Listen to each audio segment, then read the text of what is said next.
ওমর ইবনুল খাত্তাব রাদিয়াল্লাহু তাআলা আনহু ইসলামের দ্বিতীয় খলিফা হিসেবে পরিচিত। তিনি একজন গুরুত্বপূর্ণ সাহাবী এবং ইসলামের প্রথম যুগের প্রধান নেতাদের একজন।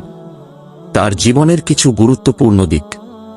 ১. ইসলাম গ্রহণ। তিনি ইসলামের প্রাথমিক যুগে ইসলাম গ্রহণ করেন এবং মুহাম্মদ সাল্লাল্লাহু আলাইহি ওয়াসাল্লাম এর কঠিন সময়ে ইসলামকে শক্তি প্রদান করেন।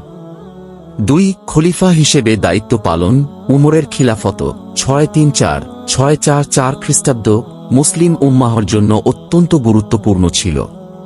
তার শাসনামলে ইসলামী আইন এবং প্রশাসনিক সংস্কার গৃহীত হয়।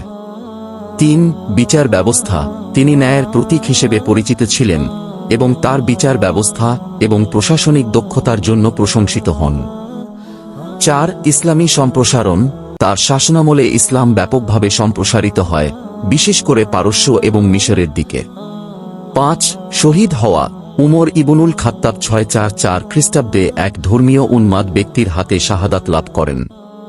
তার জীবন ও নেতৃত্ব ইসলামের ইতিহাসে একটি উল্লেখযোগ্য অধ্যায় এবং তিনি একজন আদর্শ ইসলামী নেতার উদাহরণ হিসেবে বিবেচিত হন।